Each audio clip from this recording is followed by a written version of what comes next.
नमस्ते. Maugham healthcare Wakad सेंटरमध्ये तुमच्या सगळ्यांचं स्वागत आहे. तर आज आपण अशा काकूंना भेटणार आहे की भरपूर दिवस झाले ते आपल्या सेंटरमध्ये थेरपीसाठी येत आहे. आल्यानंतर त्यांना थेरपीने खूप छान असा रिझल्ट पण पडला आहे आणि रिझल्ट पडल्यामुळे त्यांनी काही प्रोडक्ट पण आपल्या घरामध्ये घेतलेले आहेत. तर सगळ्यात पहिले आपण काकूंची ओळख करून घेणार आहोत. तर काकू, तुमचं नाव सांगा सगळ्यांना. मी अरुणा तावरे.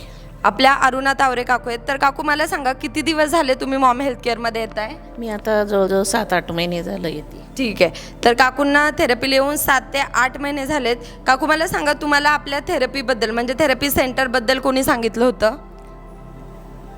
इथल्या काकू आहेत दक्षता नगरच्या, त्यांनीच सांगितलं होतं. ओके, म्हणजे काकू आहेत, त्यांनी काकूंना, आपल्या तावरे काकूंना थेरपीबद्दल माहिती दिली आणि त्यांनी थेरपीला यायला सुरुवात केली. तर काकू, मला सांगा, तुम्हाला इथे थेरपीला येण्याच्या पहिले काय काय त्रास होता?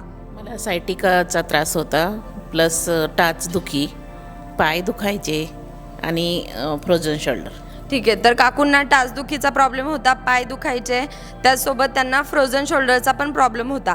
तर काकू, मला सांगा, तुम्ही ह्या सगळ्या त्रासांसाठी थेरपीला येण्याच्या पहिले काही उपचार केलेत का? खूप उपचार केले, 2-3 डॉक्टर बदलले, पण काही उपयोग झाला नाही. 20-25 हजार रुपये गेले असतील. प्रत्येक डॉक्टरकडं 5,000ची गोळी. बापरे. ठीक आहे. तर काकू सांगताय की भरपूर डॉक्टर केले, भरपूर गोळ्या खाल्ल्या, पण काहीसुद्धा त्यांना फायदा झालेला नाही आहे. त्यासोबत काकू म्हणतात जवळजवळ त्यांनी 25,000 रुपये खर्च केले, पण तरीसुद्धा त्यांना काहीसुद्धा फायदा झालेला नव्हता. तर काकू, मला सांगा, मग तुम्ही जेव्हापासून आता थेरपीला येत आहे, तर थेरपीला आल्यापासनं तुमच्या कोणत्या त्रासांमध्ये काय काय फरक झाला आहे? माझी सायटिका तर पूर्ण थांबलेलीच आहे. फक्त कधी जर उभं राहिलं जास्त वेळ किंवा जास्त वेळ बसलं तर ते दुखते थोडीफार, परंतु आराम केल्यानंतर होऊन जाते परत. आणि फ्रोझन शोल्डर पण कमी आहे.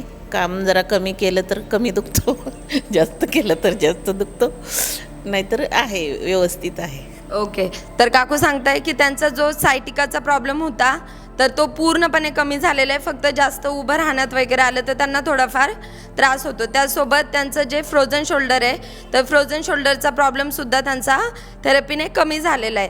तर काकू, मला सांगा, तुम्ही आता काही दिवसांपूर्वी आपली जी मॉम मॅट आहे, तर ती मॉम मॅट घरामध्ये विकत घेतली आहे. तर ती स्पेशली कुणासाठी तुम्ही घरामध्ये घेतली आहे?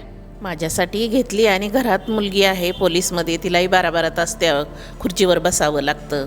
12 तासाच्या आत तर त्यांच्या डोट्या नाही, तेच तरी पण मग होईल, माझ्यानंतर तिलाही होईल किंवा तिला होईल, मला होईल. ओके.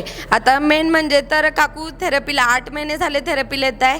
जसं ते रोज येऊन थेरपी घेत आहे, तर त्या इथून पुढे पण थेरपी सेंटरमध्ये घेऊ शकत होत्या, पण त्यांनी स्पेशली त्यांच्या मुलीसाठी प्रोडक्ट घरामध्ये घेतलं आहे, जेणेकरून मुलगी ड्युटी करते, ड्युटी करून आल्याच्या नंतर टाईम मॅनेज न झाल्यामुळे घरामध्ये प्रोडक्ट असेल तर मुलगी घरामध्ये सुद्धा थेरपी घेऊ शकते. म्हणजे काकूंनाही होईल आणि मुलीलाही होईल, ह्या हिशोबाने त्यांनी आपली मॉम मॅट घरामध्ये घेण्याचा डिसिजन घेतलेला आहे. तर काकू, मला सांगा, तुम्ही आपल्या थेरपी सेंटरबद्दल किंवा तुमचा जो काही अनुभव आहे त्याच्याबद्दल बाकीच्या मेंबरला काय सांगणार? बाकीच्या मेंबरला पण सांगन, आपलेही काही त्रास असेल तर यावं, इथं उपचार करून घ्यावेत. योग्य वाटेल तर एखादं आपल्याला जे योग्य वाटेल ते प्रोडक्ट घ्यावं, जरूर घ्यावं. ओके. तर काकू सांगताय की त्यांनाही फरक झाला आहे, तुम्ही रेग्युलर करताय, तुम्हालाही फायदा होईल.